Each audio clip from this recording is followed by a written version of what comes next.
You ever do the thing where you find a thing that you're looking for and you're like, oh man, that's great. I found the thing I'm looking for. And then like, you're like, but I don't need it right now. I'm going to put it someplace safe. And then you're never going to believe what happened next. Go on. When I got to the point that I was like, I need the thing, I couldn't remember where the safe place was. So I needed an Ethernet dongle for a USB-C Ethernet dongle for a project I'm working on. Okay. And I was like, I absolutely have one of these because I used to have a laptop that didn't have an Ethernet port. I needed wired Ethernet. So I had a USB-C Ethernet dongle that at the time when I bought it in 2017 was probably like $60 because they used to be really expensive. And I was like, I'm going to find it. I cleaned out my desk. I found it. I was like, this is great. Fantastic. Put it someplace safe. I went to get it yesterday. And anyway, the TLDR is I ordered one from Amazon and got here this morning. Oh, so no. it's $15. Oh no, the place. Where is the secret place? The safe place? Amazon. It turns out the secret place is Amazon. So thanks, Anker, for my USB-C Ethernet dongle.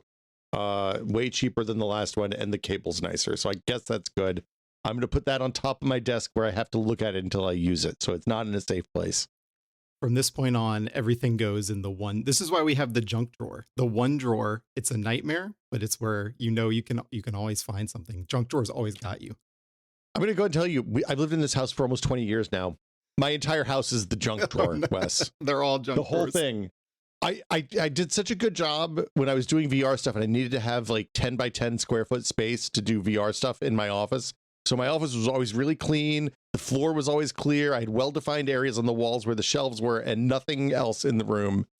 And then I stopped doing VR stuff, and immediately now I have 2 CRTs. I got a printer. I got a 3D printer. Got an air conditioner. I've got a million spools of filament. I got an old monitor. It's a disaster over there. I was just talking to a friend of the pod, Steve Lynn, a couple days ago about some new mini DV tapes that I discovered at my father's house that I now need to digitize. And Steve was like, oh, well, the good thing is most of those players would use FireWire. They'd have FireWire built in. And I had a black and white flashback moment to me looking at a FireWire cable in my box of cables that I'd kept for 15 years and going, just let it go. You're never going to use this FireWire cable and throwing it in the trash.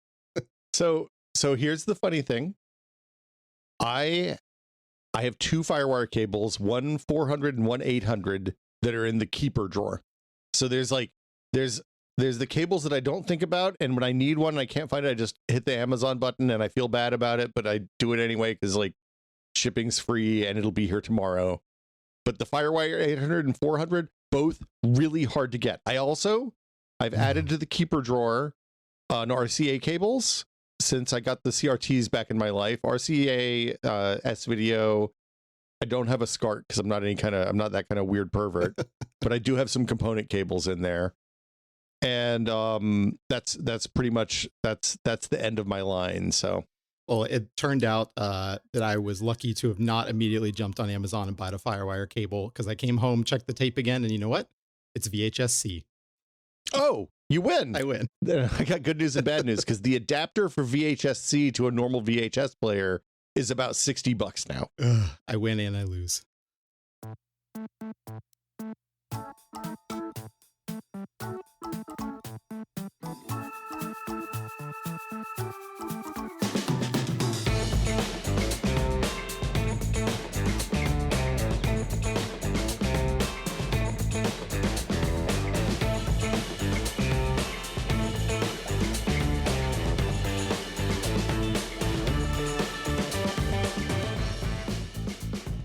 Welcome to Brad and Will Made a Tech Pod. I'm Will. And I'm not Brad, I'm Wes. Southerner filling in.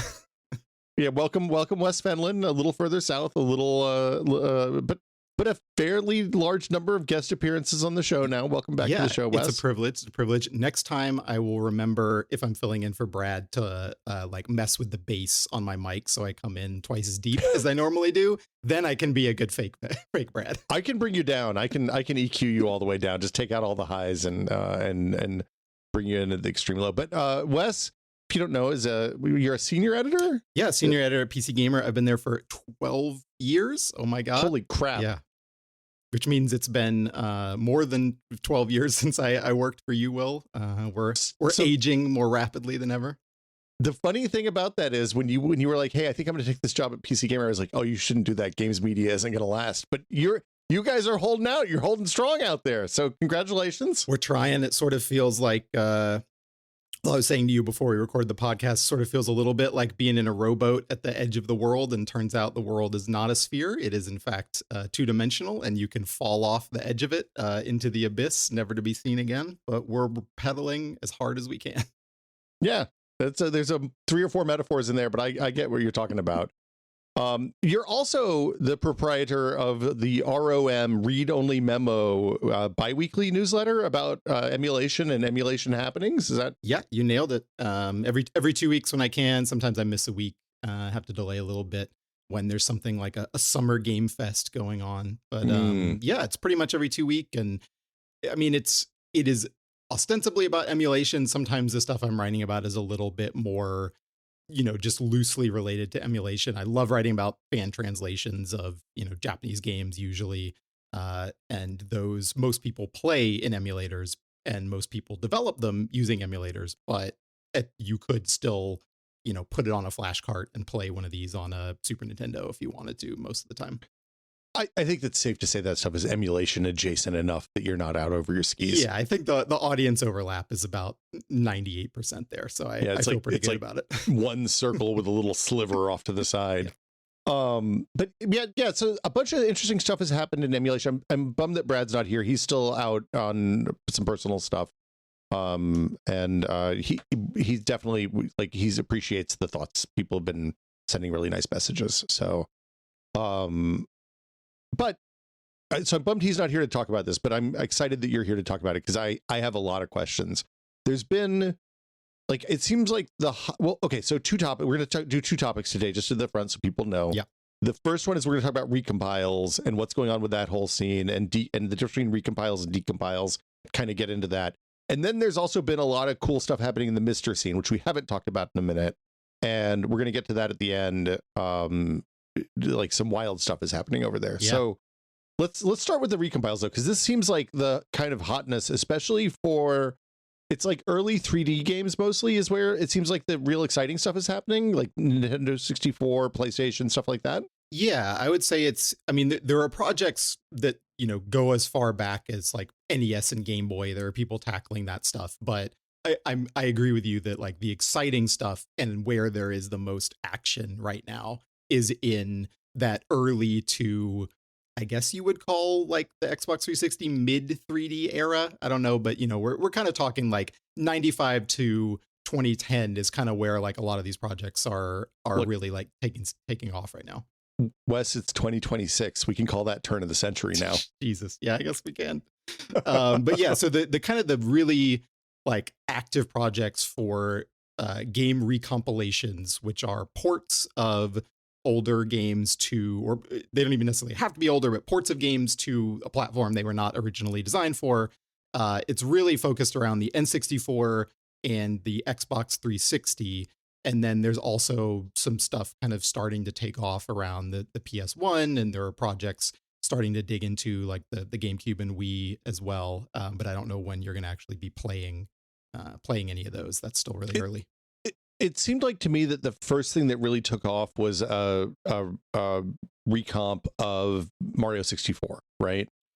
Yes and no. That was this is where it gets really confusing, because originally that was a decompilation of the game that got a port that was not using this framework called N64 recompiled that a lot of the ports are now based off of. But it was like effectively for the end user, it was the same thing. You're playing a version of a game where they've reverse engineered what the code for the original game was doing, rewritten it to run on Windows or Linux or whatever on a x86 processor, and then kind of built basically a version of the game that you just plug your ROM code into so they can distribute it without the assets of the original game, so the Nintendo doesn't nuke them from orbit.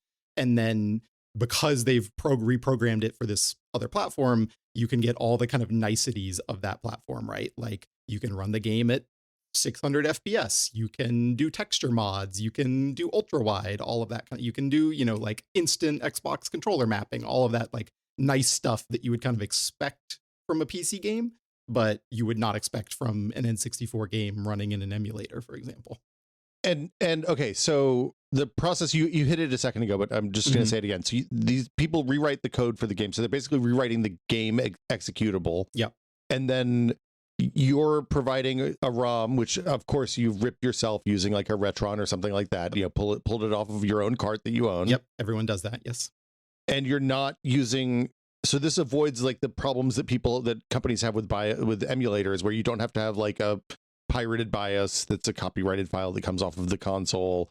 You're not running illegal software in any way, shape, or form here. Exactly. And a lot of the amazing thing about emulation is you are targeting a system and you're trying to recreate, every minute function of that hardware and how games used it. And that's really cool. And I still love that. But this is a much more like specific way of re-implementing those games without a lot of the, I guess you would say, the baggage that comes with that from a game playing perspective, right? Like if you're trying to do unlocked frame rates in a game, you can't.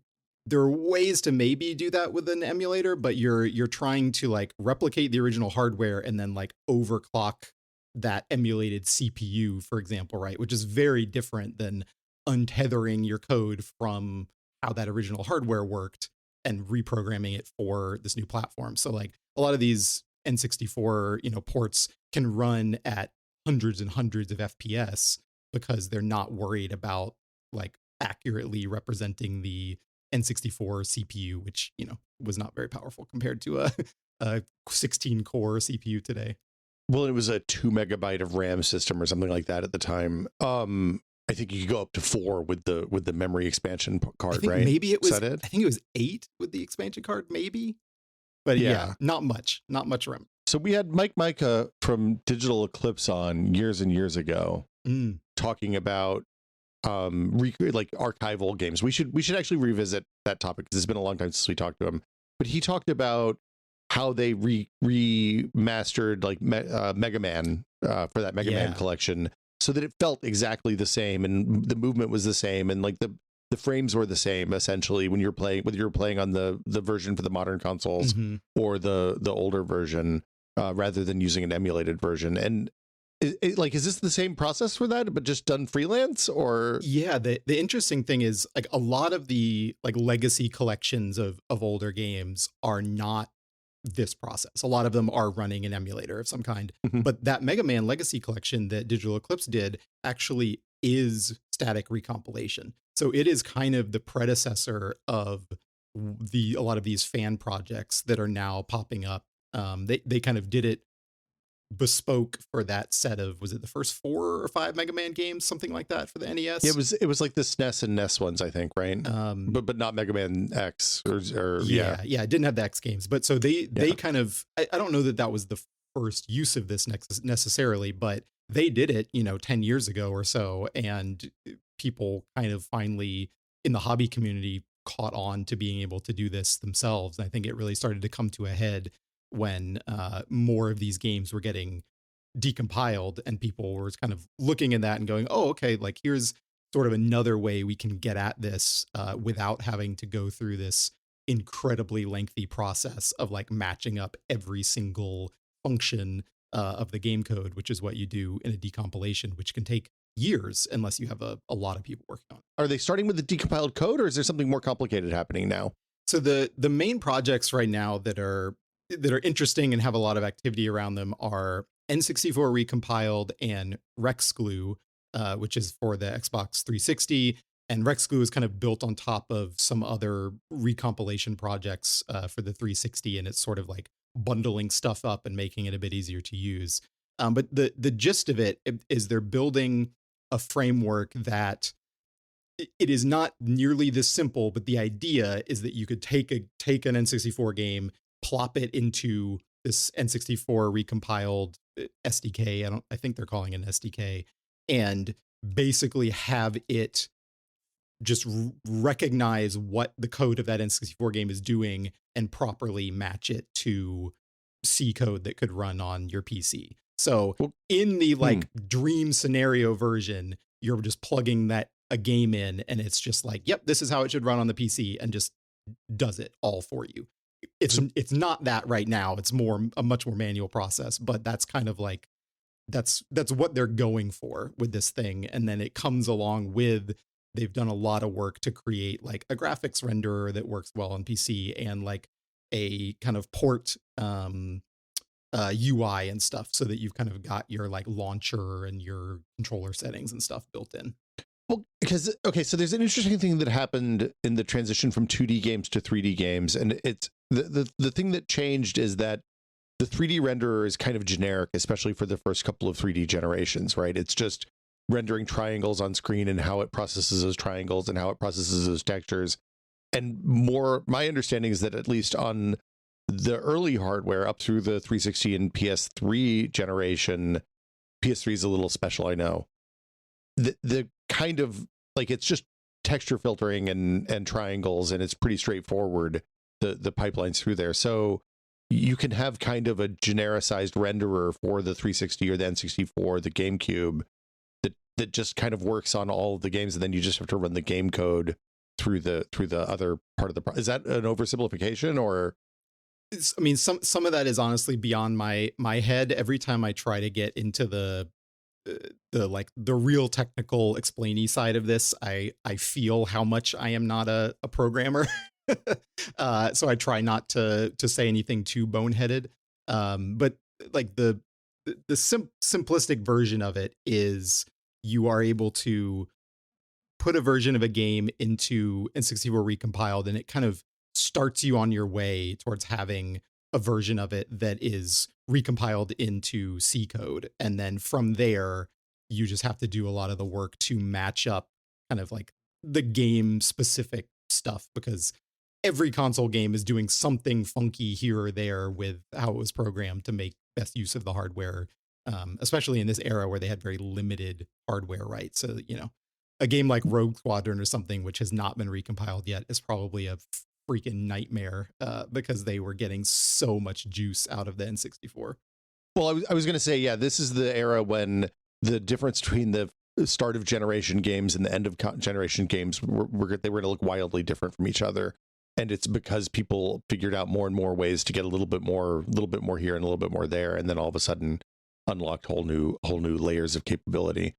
Yeah, so I can read you, like, this is a very this is just the kind of the beginning excuse me, of the how it works section on the N64 Recomp GitHub, but it just says, the recompiler works by accepting a list of symbols and metadata alongside the binary, with the goal of splitting the input binary into functions that are each individually recompiled into a C function named according to the metadata.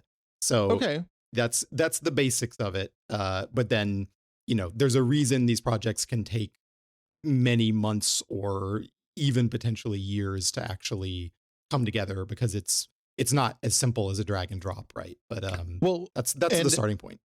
And as it finds more and more unique code pass through, it's going to need more. Like my guess is this is like the Proton situation that Valve's taken on, where they started by fixing the most common emulation problems, and now as they get further and further in, they find more and more edge cases, until at some point when the last game goes into the N64 recompiler, it'll just work out of the box because they'll have found all of those edges before. I don't know. This is maybe an oversimplification. But I do assume that as the project continues to mature and more people do recompilations with it, that it will get, you know, it will become faster and easier and whatnot. I hope that's the case. But we are starting to see, I think, like a pretty substantial acceleration in how many are coming out, though whether you're going to want to play all of them or not remains to be seen. That's a little tease for what we'll talk about later. I mean, look, the N64 generation is notoriously uneven. There's some real bangers on there, and then there's a lot of also like not so much. Hey, there are as many as a dozen great games on the Nintendo 64. Yeah, that seems about right. Look, I loved 1080 snowboarding back in the day, but I don't think I'm going to play any 1080 snowboarding in 2026.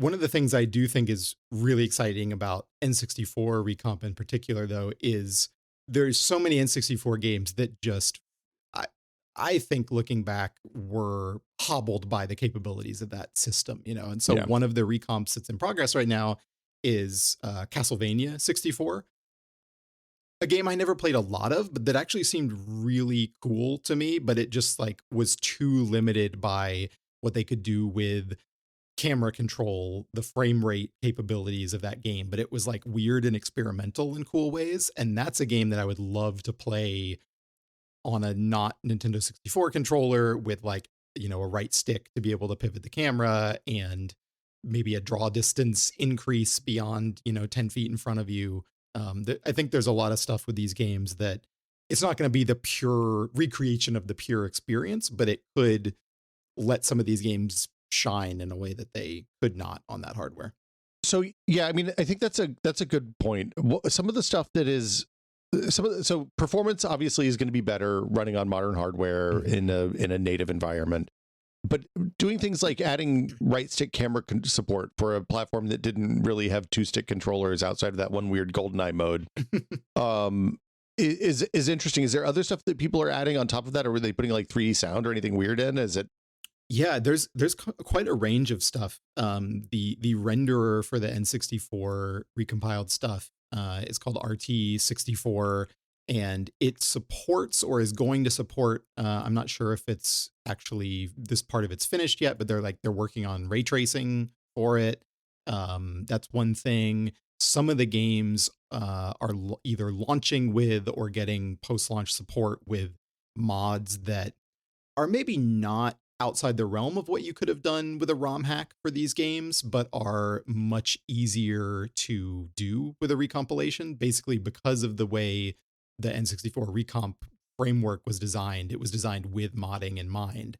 And so it makes the output C code that it's recompiled like just way easier to plug and play with a mod. Whereas with ROM hacking, like you're going into the memory and trying to squeeze stuff into places, you know, in the ROM. So the one of the recent recompilations was for Harvest Moon 64. This just came out about 2 weeks ago, and the developer of that actually put out a mod that he designed with a like Harvest Moon, I'm guessing a super fan, the guy who had been decompiling it. So this guy spent like 3 years decompiling it and then collaborated with the recomp developer to put out a mod that does some things like I think they let you like change the timing of the game, like the clock stuff. I'll actually look it up what it had in it, but basically they looked at it and they were like, there've been a lot of Harvest Moon games since 64. This one's kind of rough. People who are going to be playing it on this recomp, who are just kind of curious about this older game in the series, are probably going to bounce off of it because it's a little harsh now. But what if we did music persistence? So instead of the music restarting every time you move from one map screen to another, it just plays continuously. That sounds lovely. They made it so that when it rains, your crops get watered, which feels like a thing that should have happened, right? Yeah.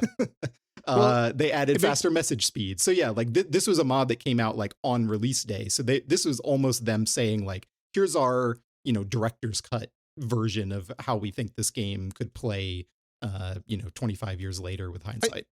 I actually kind of like that. Like, it makes me think that like the possibility of having, say, an ocarina where you have an Ocarina of Time where you have right stick control, or Animal Crossing where you can stack fruit in the version that was out on the GameCube. Yeah, that sounds really nice.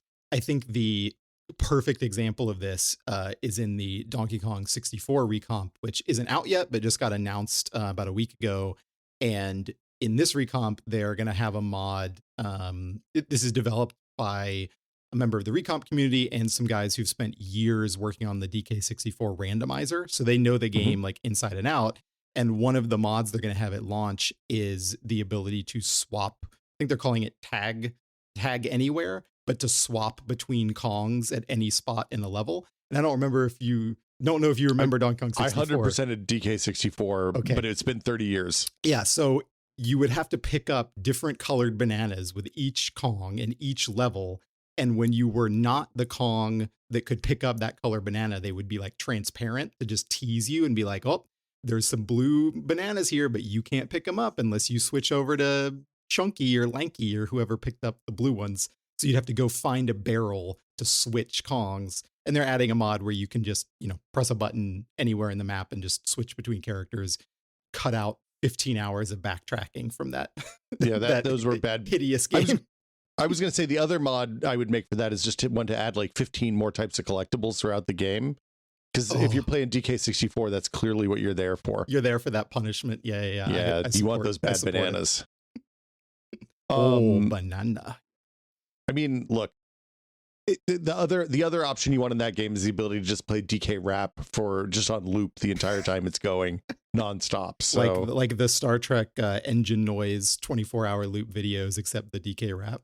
Yeah, exactly. That is like the cruelest thing I think you could inflict on another human being. I support it. Look, sometimes you just want more DK rap in your life.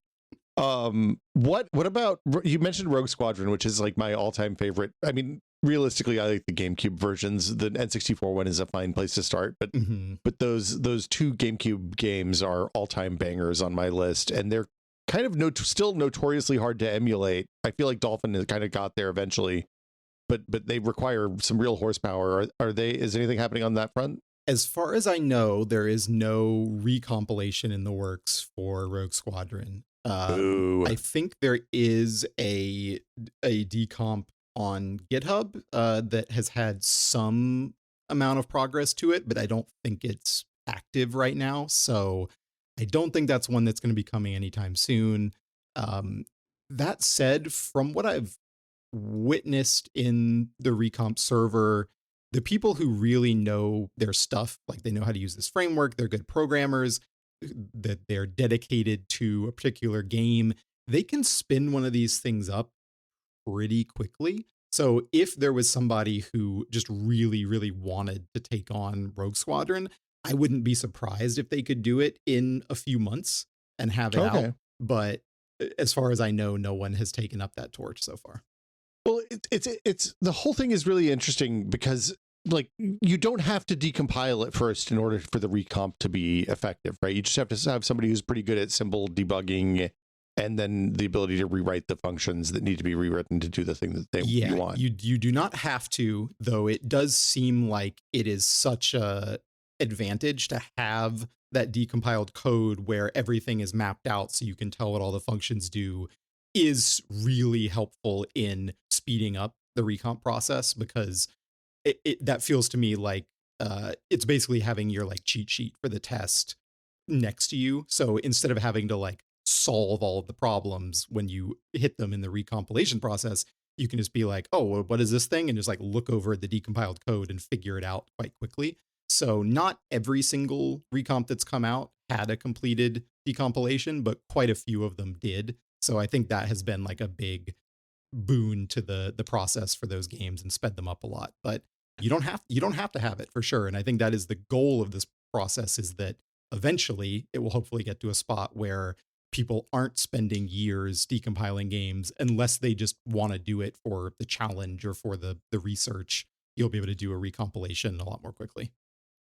And the N64 seems perfect for this, partly because the controls for the N64 are notoriously bad, partly because the kind of flat 3D art style scales up really, really well. I think it is, especially if you do a little bit of texture work, fairly minimal texture work compared to a modern game. Yeah. Like those games could look incredible, especially the N64 and GameCube era. And then also, I think because like the performance stuff that you mentioned before, like that was a notoriously underperforming system in terms of frame rate back in the day. And like you listed a whole bunch of recent N64 recomp releases. We've talked about a couple of them, but like Bomberman 64, which I remember being super good, and Duke Nukem 0 Hour, which I never would have played because I had a PC. Yeah. And is Snowboard that just Duke Kids Nukem 2. 3D? Is it a different game? I actually don't know. I'm kind of curious now. I want to fire up the Mister and see, but I can't imagine Nintendo being like, oh yeah, we got to get Duke Nukem on our platform, because like there were strippers and like you shot a bunch of cops and like I don't know, man. Is Snowboard Kids 2 good? I don't remember that at all. That's on your list as well. Yeah, it's one I never played, so I don't know, but I will probably check out the recompilation. N64 cartridges were expensive back in the day, it turns out. So there's also a lot of stuff happening in other. You'd mentioned some Xbox 360 stuff. We talked about some PlayStation. Yeah. What you want to kind of dip into that? Yeah, I'm really excited for Rex Glue, the Xbox 360 recompilation framework, because I mean, did those games run better than N64 games in general? Yes, for sure. But I think it is similarly a system that has a lot to gain from recompilation. One, there's still a decent number of games from that generation that just never got, HD ports, right? There's some stuff that's just kind of marooned on the Xbox 360.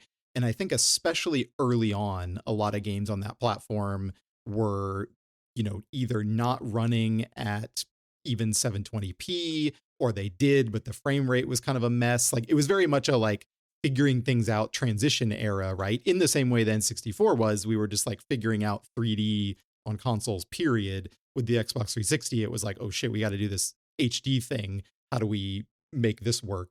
A lot of smooth 20 and a lot of real iffy UIs, either on the 720p version or on the SD version. One was going to be bad on every game you played, pretty much. Totally, yeah. Those occasional games where you're just like, oh, I just can't read any of the text in this game on my TV. That's cool.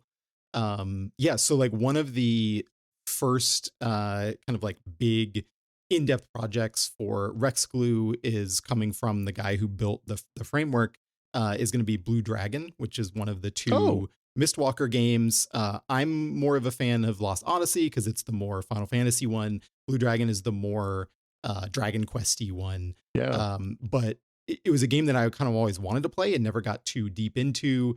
There are things about it you look at and you're like, the UI in this game looks like dev UI. Like, it looks like they had to ship it without finishing the UI. It's very weirdly like barren and stuff. But the developer was like sending me, showing me some little video clips and stuff of working on it. And like, there are like animations in the game that just didn't play out properly, I guess, because they were glitched or something like that. And so there's stuff like that he's like fixing in this, the recompilation port.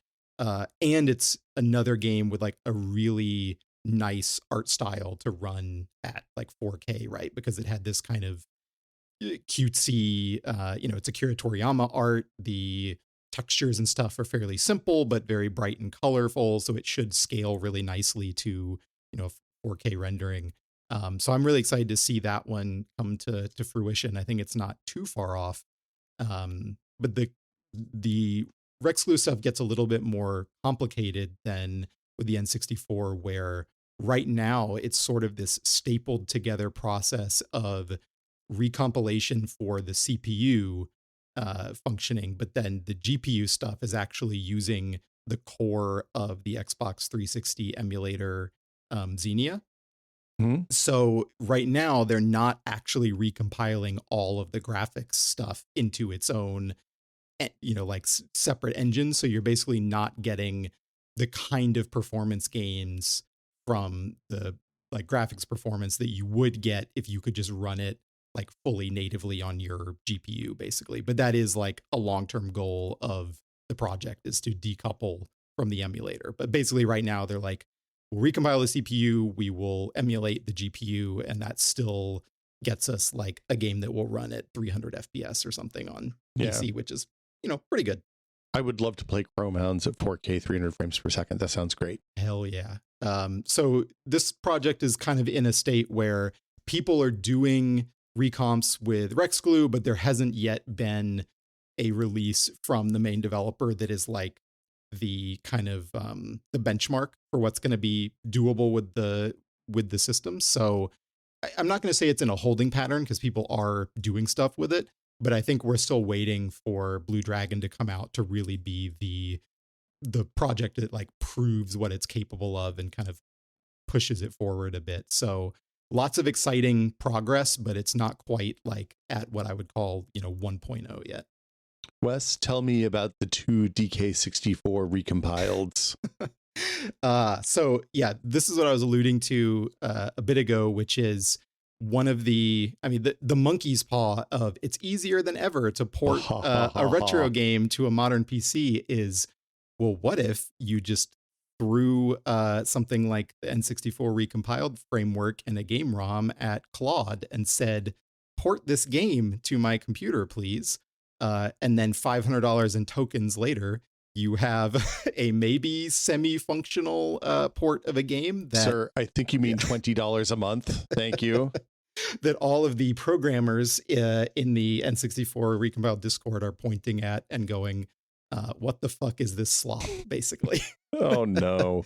So there's a slop scene, and then there's a hand brew recomp scene. Yeah, so there's been some drama around projects that pop up using, Claude or other AI coding. I don't want to say that these...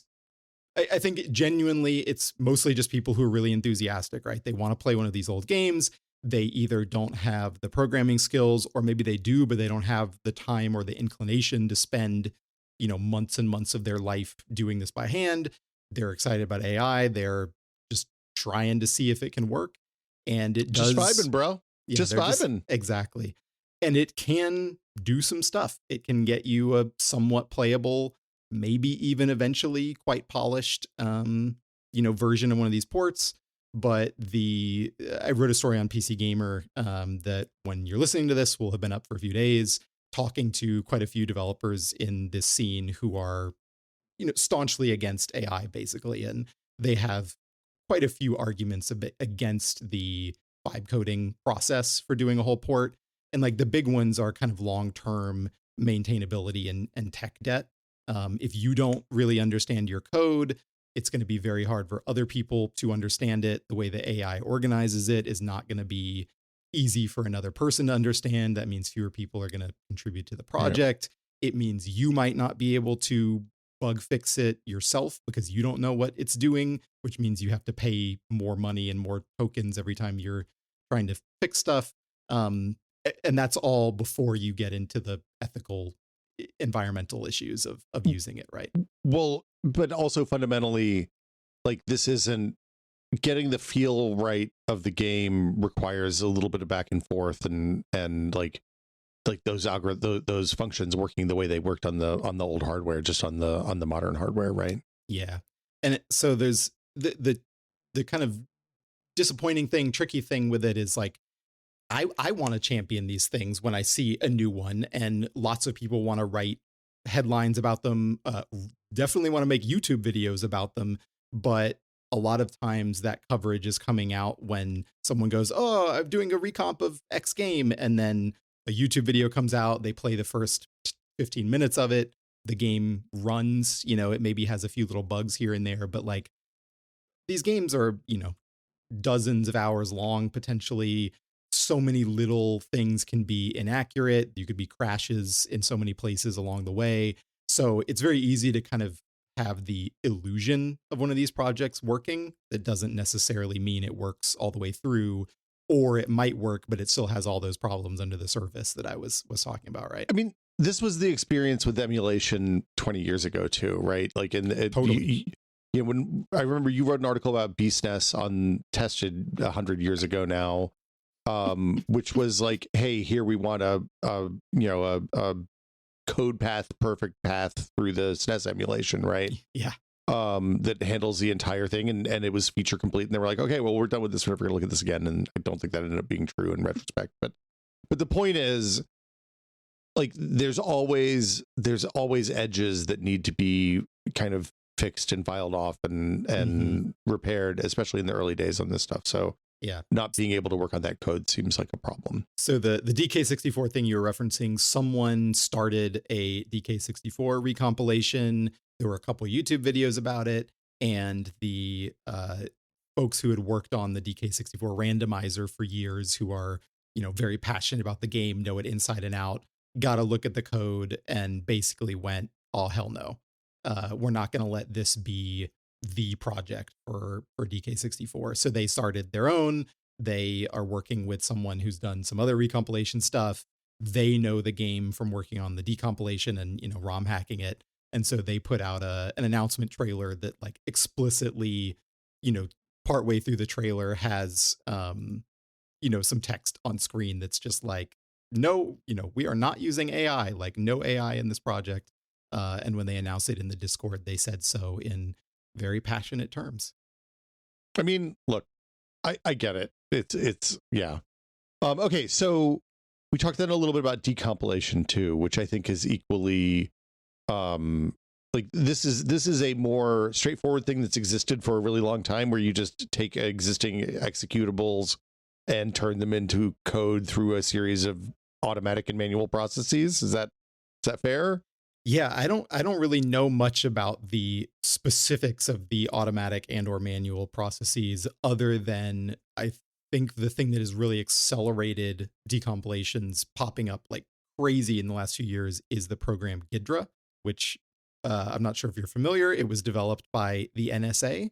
That NSA. Yeah. And now it is an open source piece of software that people use to hack games, which is a really weird thing. Is it named after the monster from Godzilla? I think so, unless Ghidra itself comes from or that's Ghidorah, right? That's no, wasn't that the king? King Ghidorah. Yeah, this is okay, like never mind then. Take a couple of vowels out of there, but I feel like that name might come from a like a fantastical beast or something. I don't know. Maybe not. Maybe they just made it up. It's very similar to Ghidorah. I wouldn't be surprised if there's some commonality there. Yeah, probably they just took a couple of letters out because that's what decompiling is all about. Yeah, I'm looking it up. They don't have a name. I hesitate to click on it, but I'm going to click on the NSA page about this, and it's just a GitHub link. Actually, what a perfect honeypot, right? Oh, yeah, you want to hack software, huh? Oh yeah. Let me go to the NSA. Oh, nsa.gov/Ghidra just redirects to the GitHub. So yeah, and they don't have a name. This, like America's Army before it, is a honeypot for if you're a U.S. citizen and like projects like this, consider applying to work for the NSA. Great. Good job, everybody. I think Ghidra is like it's like the Power Toys of the NSA. It's like, oh, you did one good thing. Like you've destroyed a lot of stuff, but hey, you made this one great piece of software. Well done. Let me tell you, if you imply that Power Toys might be the only good piece of software Microsoft's made in the last 20 years, people get real upset with you. Okay, so the decompiles, though, like this is happening with newer games, right? We're looking at games from like the GameCube and Wii generations on this category. Yeah, I would say older ones too. I know folks in like the fan translation scene use it to hack like PS1 games, for example. It might be kind of diminishing returns of necessity once you get into older stuff that's just like done in assembly. I'm not sure if it's I know people use it for like Super Nintendo and stuff, but I don't know if it's as useful or like necessary for those older systems. But I think for the more complex games, it's a very effective piece of software. And let's see, on this list you have Twilight Princess. For both Twilight Princess sports, it was a cross-gen. For folks who don't remember, it was out on GameCube and Wii. Is that right? It was like the early Zelda for Wii, and yeah, that's exciting. I want a Wind Waker. I want a Wind Waker. I realize that that's a well emulated game at this point, but I still want a Wind Waker. It is currently 71% decompiled. Oh, cool. There we go. So you might only be a couple years away from from a port of Wind Waker. Well, there we go. But yeah, Twilight Princess was a weird case where it had been decompiled for a good while and there wasn't a port of it yet. And then 2 independent projects started working on ports of it. And I think one of them kind of announced and went public first and was getting a lot of hype. And then the other one kind of just came out of the dark and was just like, hey, ours is done. Check it out. Like it's out now. So which did they do, the Wii version or did they do the GameCube version? They're both the GameCube version, I believe. Because of the controllers, the no waggle version of the game, basically. Yeah, I'm honestly not sure why they picked that one. It might be for that simple of a reason. It might be because there's something with the Wii code that's a bit harder to work with, or yeah, I'm honestly not sure. They might just really like left-handed Link. Yeah, everybody knows that Link is canonically left-handed. That's nobody buys a right-handed Link. Sonic Advance, a game that people are literally beating down. This is that one of the Capcom ones, or is that a different? I think it was made by Dimps, if I remember right. Okay. It was not in-house Sega, but it was some well-known developer outsourcer. And the advance there indicates GBA, right? Correct. Yep. Okay. So yeah, somebody's working on decomps of the first 2 Sonic Advance games, and I think the third one is like planned as well. I don't remember which of those is the best. I think I owned the first one, but people really like Sonic Advance 2, I think. Yeah, maybe exciting. Don't trust Sonic fans. There's a Sonic fan for every Sonic game, right? I don't know why that's true. Distinguishing. Minish Cap is a personal favorite of mine, so that's exciting to see on the list. Hell of a game, yeah. That one's in progress. And then there's some that you can play right now. The Jak and Daxter series for the PS2. All 3 of those, I believe, are now playable. Legend of Dragoon for the PS1. Ooh, one of those kind of, I feel silly calling it a lost RPG, but an RPG that never got a sequel, never got any kind of like remaster or anything. Yeah. Cool. Anything else we want to hit on this? I think we've hit the high points here. There's a lot going on. Yeah, I mean, you can go on my site on Read Only Memo. I have a page where I'm tracking a fair number of these. I've mostly focused on the ones that are like playable right now, and I'm kind of currently working through in my head how I want to proceed as more and more AI vibe coded projects come out. It can be a bit hard to distinguish between the ones that the developer maybe like used a bit of AI in the process for bug fixing, blah blah blah, versus like it being a fully vibe coded thing that's never going to actually be as good and stable as you would like it to be. So yeah, trying to figure out how I want to caveat those, or do I want to delete them altogether? I want to have a good central page that tells you which ones you can play, but it's just a bit messy right now, so I'm kind of working through that. Like you kind of want just the good ones, right? You want the ones that are just that are clean. Do people change the way the save mechanisms work? Because like this was a particularly punishing era for save mechanisms, or is that outside the scope of these generally? That's a good question. I'm trying to think. Have any of them implemented like save state kind of functionality? I don't think so, but I could be wrong. Okay. Yeah, I'm not sure. That is one thing you definitely get with an emulator, right? Because you can just save the entire, everything that's going on into memory. I'm not sure if that is a thing with any of these recomps. Okay, well, worth looking into. So you have the page. That page is on your read only memo site. Yeah, I try to update it every month. And there are other lists too. If you go to decomp.dev, that is a huge tracker of GitHub projects, specifically of decompilations. So just because something's on this list doesn't mean it is going to get a port. But if you see something on this list that is at 99 or 100% completion, there's a decent chance that once it's done, someone else will take up the torch of doing a port for it, or doing a recompilation or something like that. So that's sort of your like what to look forward to page. Or if you really like the problem solving of matching functions in a game, you can get involved in one. Cool. Okay, so next up, we want to talk about Mr. stuff. Just a quick run through what's going on in the Mr. I'll lead off, I guess. Months and months ago, I asked the community if there was a way to play the saves from my Mr. on my Steam Deck using RetroArch or whatever, EmuDeck, whatever. And there was a project released earlier this week, like 4 or 5 days ago. And I'm finding the thread so I can shout out the person who recommended it, because it was awesome that they did that. It was from JPer415 in the Discord. There's a thing called the Mr. RetroArch Save Sync. It's by GitHub user Waniwick, JUANIWCK. And I'll post the link in the show notes. But basically, it's a Docker container that you put on your network, someplace where it can see both your Mr. saves and your RetroArch save folder, like a web dev folder that you connect to RetroArch.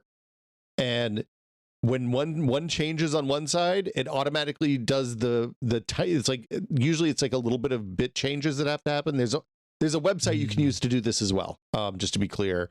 But this does it automatically, and it just runs them through when you make a new one. So I set it up. It took a little bit of finagling SMB Samba permissions and SIF stuff and stuff like that on the machine that runs Docker. But the TLDR, I also had done some crimes when I set up the Mister, because I have it connecting to a Samba share on my network to pull ROMs. So when I want to put ROMs on, I don't read them off of the SD card. They're just on it's like a 2 gig SD card on the device, and then everything's just running off the NAS in the other room, because I never use the Mister anywhere but in the house. So I had to make sure that my saves were accessible on the network and jump through some hoops. But I got there. The point is, I loaded up Minish Cap last night. I played a little bit on the Mister on the CRT in my office, and then I got to a save spot, or I think that game just has in-place saves. I hit the save button, and I turned off the Mister, and I went back and I opened up my Steam Deck, and I connected it to the RetroArch share, save share, and it just launched, and it had my save from the Mister right there. Now it's only saves. It doesn't do save states. Save states are different and more complicated, probably never going to work, because that's like the contents of memory. Right. But the saves work, and it's rad, and I intend to use this on PCs, the Steam machine, all the machines in the house are going to get this once I lock down the setup. So yeah, that sounds super cool. With on either end, when you're like picking up your process or picking up from where you're paused, what is the like make sure you're loading the fresh save process? Is it manual? Fingers at all, crossed, or just... baby. Look, but you just turn it on, and do you have to hit a like sync button in the UI, or no? Because because I'm saving the saves are saved on my NAS. So and I'm not doing, like, I think probably the same way, if you take your machines outside the house and want to play with them outside, the same thing to do is to set up one of the sync utilities like Sync Thing or something like that, and have it just grab the latest one when there's a change and have it running in the background. Which, if I took my Steam Deck outside of the house more often and was going to play old games when I was outside of the house, that is probably what I would do. But realistically, like, there's a hint, and like, this doesn't solve the problem with like playing Punch Out on an LCD, where the latency of the emulation is just slow and it's too hard to, like, Punch Out. I can't play Punch Out on an LCD. I have to play Punch Out on the CRT, right? But it does give me a way to play like RPG. I tried playing Zelda 2: The Adventure of Link on the Steam Deck and immediately stopped, because I was like, this is going to make me crazy. The timing on this is too hard. But like, Minish Cap was great. Link to the Past was fine. Stuff like that. So I mean, it's really cool to have you're kind of like turning the game into the game, no matter where you're playing it, right? Yeah. Like, there is not necessarily a functional distinction between your ability to play it in bed on your Steam Deck or at the PC, or, on wherever you have your Mister in the living room, right? Well, the Mister is actually 3 feet to the left. So if I want to play the Mister games, I just sit in my office for even more hours a day. It turns out, I was just trying to think of another room. Yeah. Will, you go to at least 3 rooms in your house, right? I have 4. I have a bathroom that I use sometimes too. So, but that's Steam Deck territory. Do you have a separate handheld for the bathroom? Well, why do you think I have 2 CRTs? The second one's just in there. I'm gonna put up in the corner and get it real steamy. That's probably good for them, right? Terrific. So yeah, I'll put the link to that in the show notes. But thanks to Japer for pointing that out, because I would have missed it. Would have been months before I saw it. And there's a couple of other similar projects going. This is the first one that's shipped. To full disclosure, the documentation looks like it was written by AI, because it definitely has the recommended path and all the kind of Claude-esque notation. Yeah, I'm looking at it now, and Claude.md is in the git ignore, which means there's some Claude involved here. Yeah. But yeah, hey, if it works and it's simple enough, I really appreciate the framing of it, that you can use it kind of with whatever your current setup is. Like, it's just telling you, like, we're giving you these two folders. The save is going to be converted.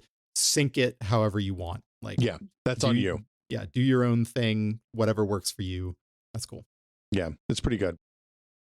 You've been fooling around with Mr. UI stuff though, which I'm super interested in because I'm using the original UI, like some sort of Mr. Caveman.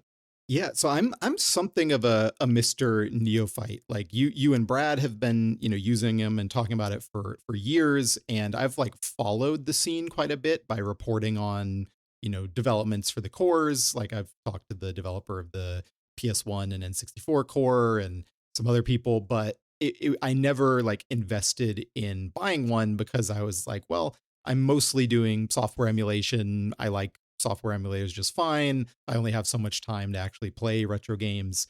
So it's really not until the Superstation was coming out that I was like, okay, this is going to be when I like really get into using the Mister more. Mhm. And I was kind of holding out for the UI that was, I think, originally probably meant to launch with the Superstation. But Taki Udon has just been working on it for a really long time, and it's still in beta. So Is all of a sudden, the go ahead. Superstation is the kind of $99 Mr. clone? So yeah, I should specify. So Taki Udon is a YouTuber who did a bunch of YouTube videos around like just different retro handhelds, lots of like really good reviews.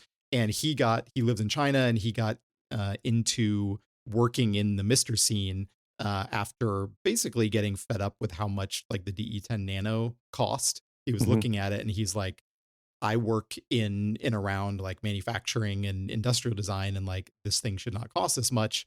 So he launched the Mr. Pi, which is what you're talking about. It's just like a clone board basically of the D10 Nano, does all of the stuff that the Mr. would do. It is just a Mr. basically with some very mild tweaks like different power, USB-C for power, I think, some stuff like that. Does it work with the Mr. the existing like ecosystem of Mr. hats and stuff like that, like the USB board and the IO boards and stuff? I think it's almost all compatible. I think there were Okay. like a couple things that he changed layout wise for reasons like I think this will be better, that Okay. like broke compatibility with like a little bit of stuff, but like it mostly works Okay. with all of that ecosystem. So that was the Mr. Pi. That was his kind of first step into this territory.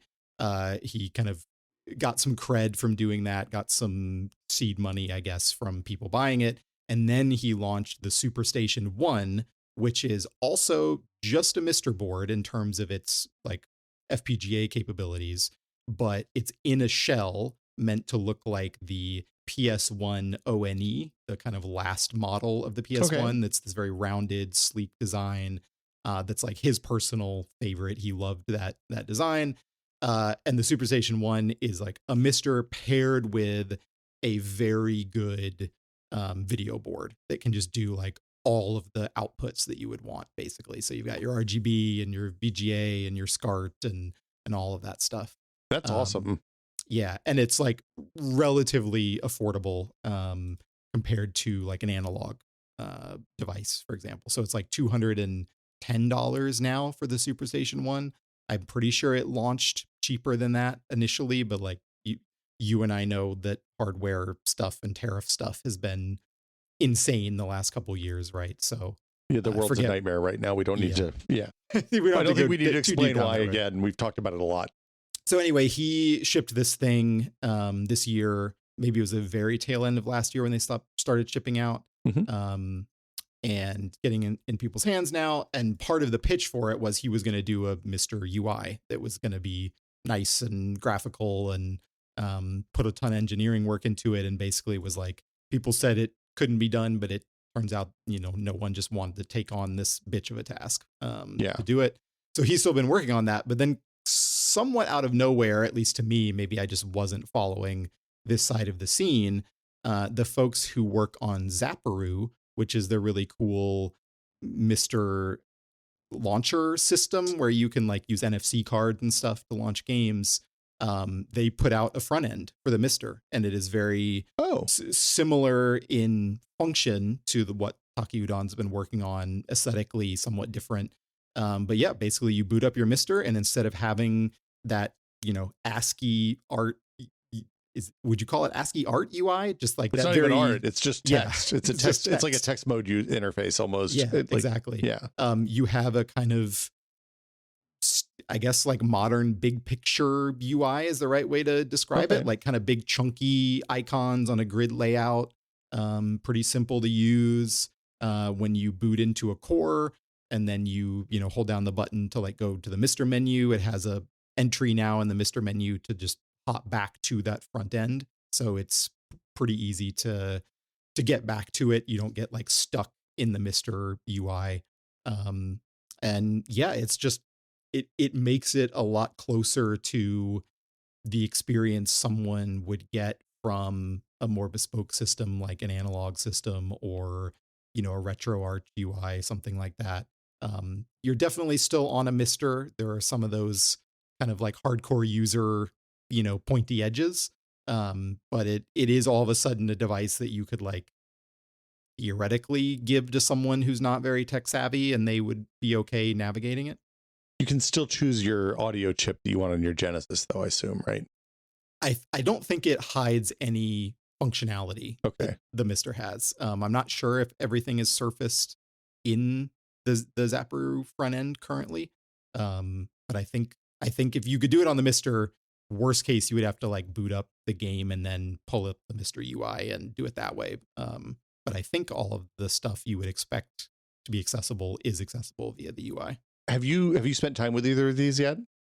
I've spent some time with the Zapperoo one. Okay. Taki's UI, I used like one of the earliest beta releases for it, and it was just not ready for like non-testing use, basically. Had some crashing issues. It had like, you couldn't do update all, basically, because that would pull files that his UI was modifying, and then that would break it. I think he's since like changed that and fixed that, and it's getting like really close to, I think, still a beta release, but like a public beta that anybody can use. But I basically spent a few hours messing with that one, and then was like, I'm gonna wait until I can, the experience that I'm having is like something I can write about, basically, because it was just too early really to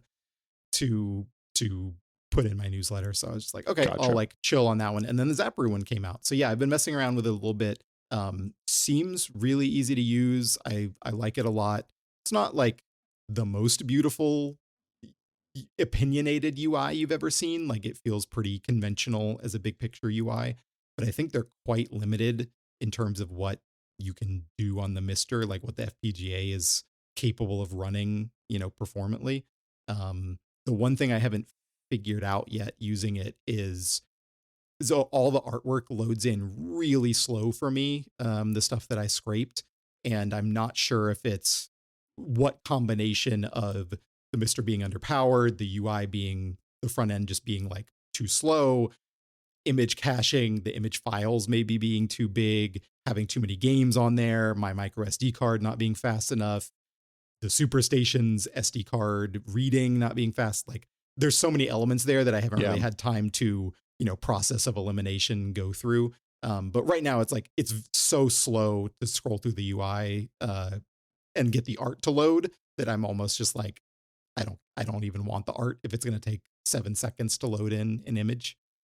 Okay, look, let me tell you, you need to buy a bunch of little mini like capsule style NES and SNES cartridges. You need to buy a big giant bag of NFC stickers. And then you need to program those NFC stickers and get the thing. And also, this is important, you need to buy a UV printer. So they're kind of expensive. It's $2,500, but it's totally worth it. And you're going to buy that so you can print the labels on the cartridges.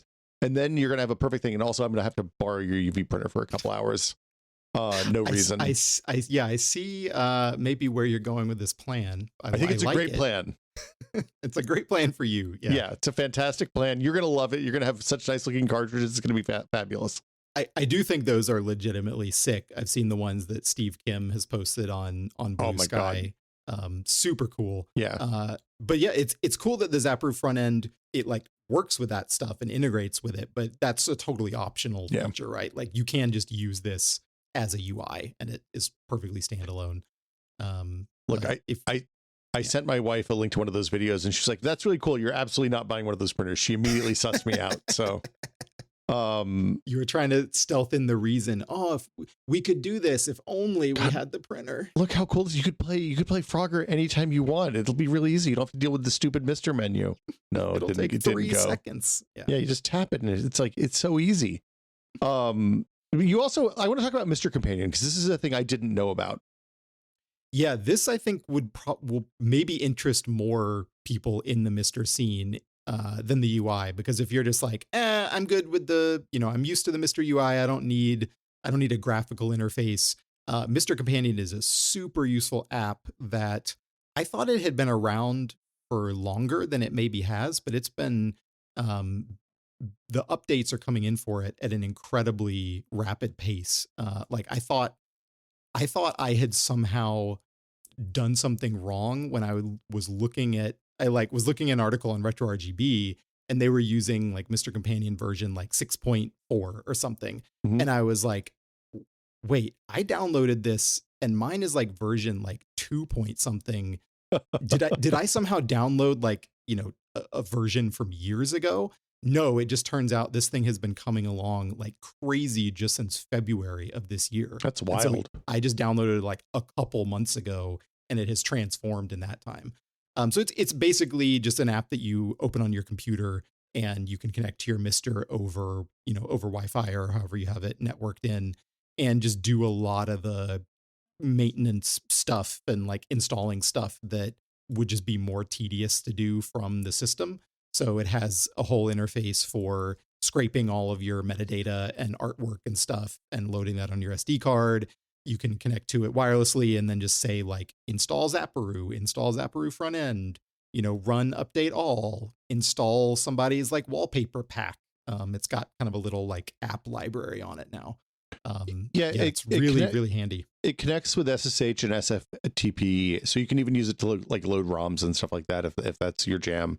Mm-hmm. I'm going to install this. They have Linux, Mac, and Windows versions, so everybody's covered. Really seems really incredibly useful because it's great.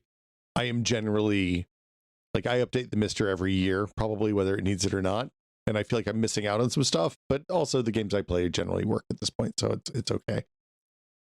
It has a save manager built in. I haven't messed with that, but you can also see all of your Zap scripts on there and modify those. So yeah, anytime I guess you've found yourself like hauling files back and forth on the SD card or plugging a keyboard into your Mister because you need to type something in, like this, once you have this up and running, it should pretty much make it so you don't have to do any of that anymore.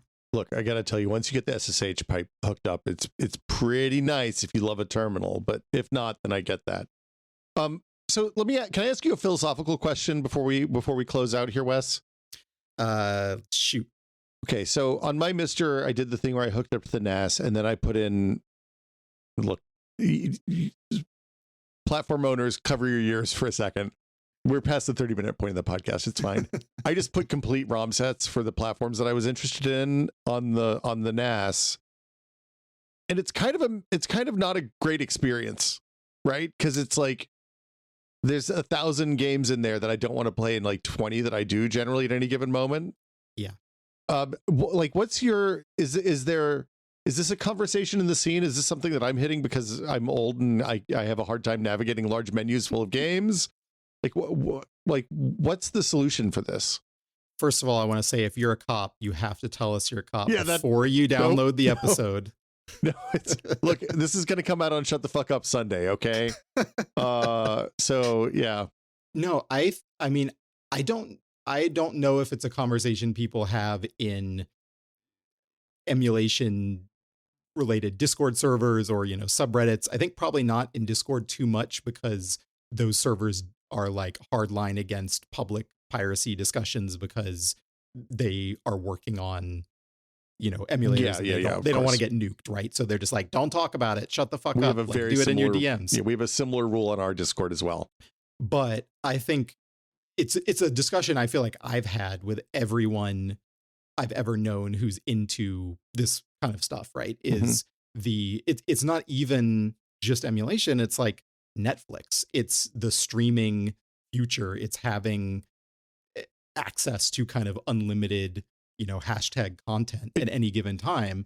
Is how much of your brain space are you dedicating to just that process of picking stuff? And I think it does also put you in a position of like never wanting to commit to something, because you're just like, well, I have this library. It creates this like grazing mentality, right? So I think you should absolutely cut it down to a few dozen games, or whatever stuff that you want to curate that experience around. I Well, think is a better way to go. So what I've done on the Mister is just I have exclamation point, exclamation point, exclamation point, a folder that starts with 3 exclamation points at the top of the thing that's like 10 or 15 games for each platform. And that's narrowed it down to a place that is, and the irony, of course, of this is that it's almost all games that I actually own physical copies of, and they're just sitting in the garage, and I can't be asked to get the old hardware out. Yeah. So anyway, okay, fascinating. I would like to hear from folks, TechPod listeners who are Mister owners and use the Mister, if they have a setup similar to yours with the NAS. Like I'm planning to set mine up that way, but I just haven't done it yet. But I am curious if there's a agreed upon or a method people would vouch for like having access to your whole library of games, but not making that your default experience, right? Like maybe it is you just have a starred folder and that's where that stuff goes. But it's sort of nice to know, like, I have the archives there. I can dig into them if I want to, but is there a better way to just curate your experience down to a handful of games other than like, I'm going to just copy these onto the SD card and, have that manual process every time I want to put, 5 new games on there. Like that doesn't feel like the best solution, but I want something that's not, well, point it to a folder of, 10,000 games or whatever. Yeah, the folder. Well, it's even worse than that, because like my stuff is all set up where because there's a file limit for the folders, so you have to like have multiple. Like the SNES has 5 folders or something ridiculous, so it's like A through G and H through M, and then just S is there all by itself. And part of this was that I don't know if this is still the case, but in the early days of the Mister, you needed specific versions of ROMs in order for it to work. I think it's gotten a little bit more flexible now. So like even like I do have a Retron here. I have pulled my old ROMs and pulled my old saves and stuff off, and some of that stuff didn't work because I didn't have the right bits at the front of the ROM files or whatever, like the header or something. Yeah. So anyway, it's interesting. This has been a fascinating conversation as always, Wes. I always love coming on and getting to talk to you about this stuff because it's fun to get to borrow your expertise for an hour or so and talk about it. Yeah, thanks so much for having me on. It was a treat. I can't believe that hour just like flew by. Holy crap.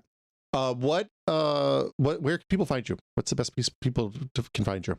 Yeah, you can find me on Blue Sky. wes.readonlymemo.com is my handle on there. And you can find me at readonlymemo.com. That's my newsletter. And I'm on PC Gamer all the time.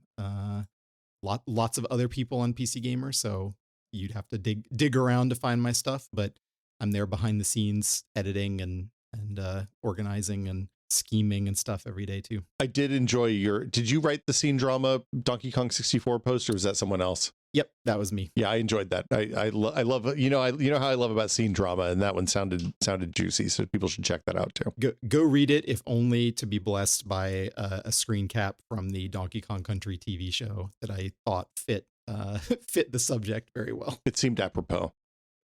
Thank you, as always, to Wes. It's always a pleasure to have you on the show. And if you don't already subscribe to Read Only Memo, go do it. It's free. It comes out every other week. I learn something every single time that one of Wes's newsletters hits my inbox, and I highly encourage anybody who likes playing an occasional old game to check it out.